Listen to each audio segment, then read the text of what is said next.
Maithili express music.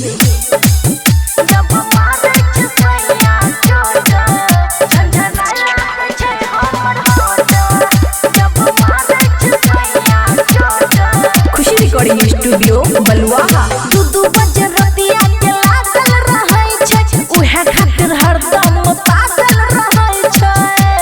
गई सखी की कहियो, दू बजे रतिया के जागल रहै छै, उहे खातिर हरदम पागल रहै छै। अभी छै हमर उम्र छोटा, अभी छै हमर उम्र छोटा। की कहियो, जब मारे छै सैया चोट, झनझनाय लागे छै हमर होठ।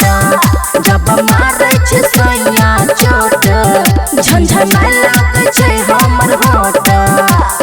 डीजे गुड बजवन जब मारे छै सैया चोट, झनझनाय लागे छै हमर होठ। जब मारे छै सैया चोट,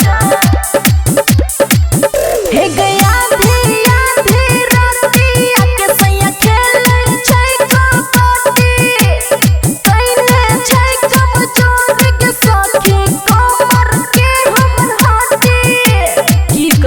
बैठलो नहीं जाइए नहीं उठल जाइए। हे गया धिया धीरतिया के सैया खेलै छै कबड्डी। कइले छै कमजोर के सखी कमर के हमर हड्डी। नीचा तकिया लगाबै सपोर्ट, नीचा तकिया लगाबै सपोर्ट। जब मारे छै सैया चोट, झनझनाय लागे छै हमर होठ। जब मारे छै सैया चोट, झनझनाय लागे छै हमर होठ।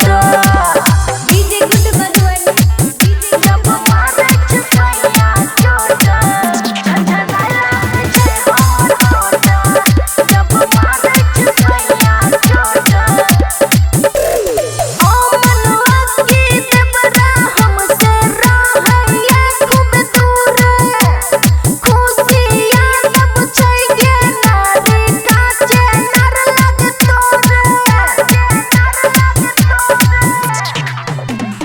ओ मनवा की देवरा हमसे रहैया खूब दूर।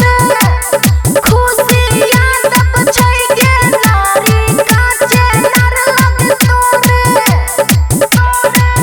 सखी भै जाय छै जत हमर गोता, सखी भै जाय छै जत हमर गोता।